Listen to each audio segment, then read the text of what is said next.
बुलंदशहर के marriage court में जाते हुए सीमा सचिन से कहती है, सचिन देखो, आज हमारे प्यार को एक रिश्ते का नाम मिल जाएगा। अब तुम्हें और मुझे कोई अलग नहीं कर सकता। हाँ सीमा, आज सारी दूरियां मिट जाएंगी। सीमा और सचिन कोर्ट में अपनी बारी आने पर मैरिज रजिस्ट्रार के पास जाते हैं। रजिस्ट्रार सबसे पहले एक सवाल आश्चर्य होकर पूछता है, अरे लड़की, पूरा नाम क्या है तुम्हारा? जरा बताना फिर से। जी वो क्या जी वो जी, क्या नाम है पूरा तुम्हारा? जी सीमा हैदर। ओ, मुस्लिम हो? आधार कार्ड कहाँ है आपका? जी वो तो नहीं है। सर मैं बताता हूँ, आप शांत रहिए। मैंने इनसे पूछा ना। सीमा, क्या ये तुम्हें जोर जबरदस्ती करके यहाँ लेकर आया है? नहीं सर, मैं अपनी मर्जी से आई हूँ, पाकिस्तान से। ये सुनते ही रजिस्ट्रार और वहां खड़ा हर शख्स सन्न रह जाता है। सीमा हैदर पाकिस्तान के सिंध प्रांत के खैरपुर जिले के रहने वाली थी। बचपन से ही तेज तर्रार और मन मर्जी की मालिक थी। सीमा का मिजाज आशिकाना था। इसी मिजाज की वजह से उसकी बात गुलाम हैदर से हो गई। दरअसल गुलाम हैदर जकोकाबाद का रहने वाला था।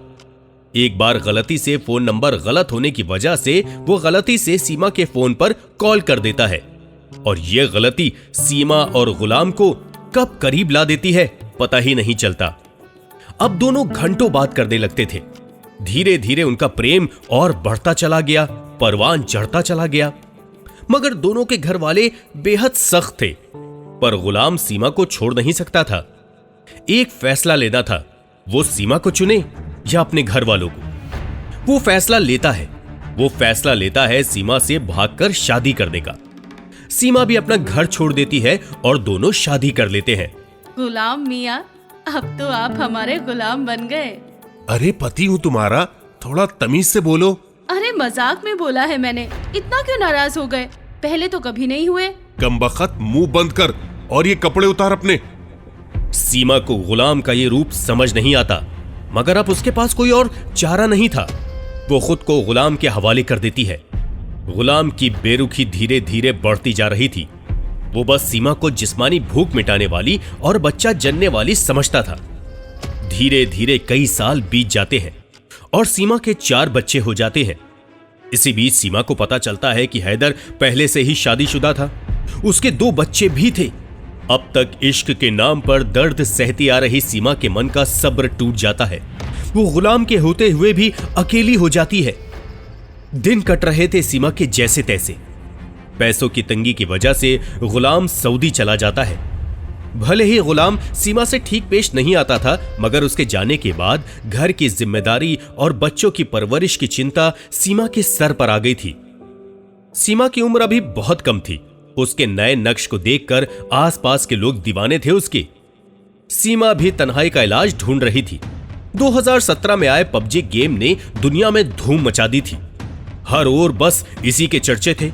सीमा भी घर का काम समेटकर खाली समय में पबजी ही खेलने लग जाती थी। एक रोज अकेलेपन से जूझते हुए सीमा पबजी का गेम खेल रही थी। उस गेम में पहली बार सीमा की बात सचिन से होती है। गेम खेलते खेलते दोनों एक दूसरे को अपना फोन नंबर दे देते हैं। फिर क्या था, सीमा को फिर से अपना दिलफेक अंदाज मिल गया था। सीमा और सचिन दिन भर फोन पर बातें करने लगते। सचिन को सीमा का मुस्लिम होना और उससे भी बड़ी बात कि एक पाकिस्तानी होने से भी कोई दिक्कत नहीं थी। दोनों की बातें कभी कभी रंगीन मोड़ ले लेती थी। उफान चढ़ते इश्क में अक्सर जिस्म की मौजूदगी खलने लगती थी। इसलिए सीमा और सचिन नेपाल में मिलने का प्लान बनाते हैं। कड़ी मशक्कत के बाद आखिरकार वो घड़ी आ जाती है जब सीमा और सचिन मिलते हैं। पर सामने से आ रही सीमा के साथ 4 बच्चों को देखकर सचिन सहम जाता है। सीमा, ये बच्चे? ये मेरे बच्चे हैं सचिन। पर तुमने मुझे पहले कभी नहीं बताया था। मैं डर गई थी सचिन, कहीं तुम मुझे छोड़ ना दो, इसलिए तुमसे ये बात छुपाई।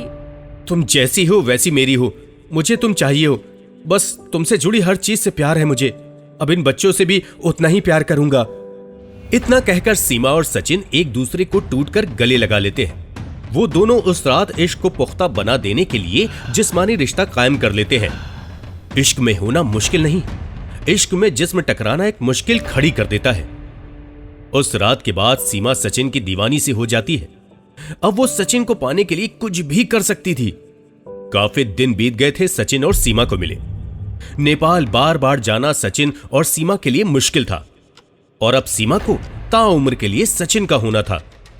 सीमा पाकिस्तान छोड़ के भारत आने का फैसला ले लेती है। वो पहले चारों बच्चों को लेकर नेपाल जाती है, वहां से गैर कानूनी तरीके से भारत पहुंचती है। सचिन, सीमा और चारों बच्चों को नोएडा स्थित अपने घर ले जाता है। सचिन के घर वाले काफी असमंजस के बाद सीमा और उसके बच्चों को रखने की इजाजत दे देते हैं, मगर मैरिज रजिस्ट्रार के सामने जाने पर सीमा और सचिन का मामला तूल पकड़ लेता है। यहीं से सीमा और सचिन की प्रेम कहानी की सूचना पुलिस को मिली और दोनों की गिरफ्तारी हुई। भारत में गैर कानूनी तरीके से एंट्री को लेकर सीमा, सचिन और सचिन के पिता को गिरफ्तार कर लिया जाता है। फिलहाल तीनों को बेल मिल चुकी है। सीमा पाकिस्तानी है। ये मामला मीडिया में आते ही हर जगह सीमा और सचिन की प्रेम कहानी की चर्चा है और सीमा द्वारा मीडिया में दिए गए बयानों से ये मामला और सुर्खियों में है। सीमा ने न्यूज से बातचीत में कहा, ऐसा नहीं है कि मैं पाकिस्तान से नफरत करती हूँ, वो भी मेरा देश है। मैं वहाँ रही हूँ और पली बड़ी हूँ। मेरा पूरा परिवार पाकिस्तान में है, तो मैं उस देश के बारे में कुछ गलत नहीं बोलूंगी। जिंदगी एक ही बार मिलती है, फिर मर जाना होता है, इसलिए मैंने प्यार को चुना। मुझे अच्छा लगता था कि मैं भारत में किसी से बात कर रही हूँ। मैं केवल भारत की फिल्में ही देखा करती थी। धीरे धीरे हमारी रोजाना बातचीत होने लगी। 10 मार्च को मेरी पहली बार नेपाल में सचिन से मुलाकात हुई। मैंने अपनी मर्जी से ही हिंदू धर्म अपनाया है और अपनी मर्जी से ही यहाँ आई हूँ।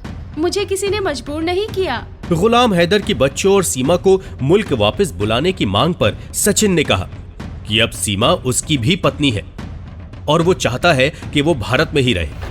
वही पाकिस्तान वापस जाने को लेकर जब सवाल किया गया तो सीमा ने कहा कि अब वो वापस नहीं जाएगी। मैं मर जाऊंगी, खत्म हो जाऊंगी, लेकिन वापस पाकिस्तान नहीं जाऊंगी। मैं गला काट लूंगी या जहर खा लूंगी, लेकिन वापस नहीं जाऊंगी।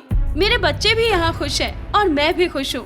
मैं किसी सूरत में वापस नहीं जाना चाहती हूँ। औरत का प्रेम मिट्टी है जो कि दरिया यानी आदमी के प्रेम बहाव पर निर्भर करता है। प्रेम का बहाव रुक जाए तो वो बंजर हो जाती है, लेकिन नई लहर के आने पर उसी के संग बह जाती है।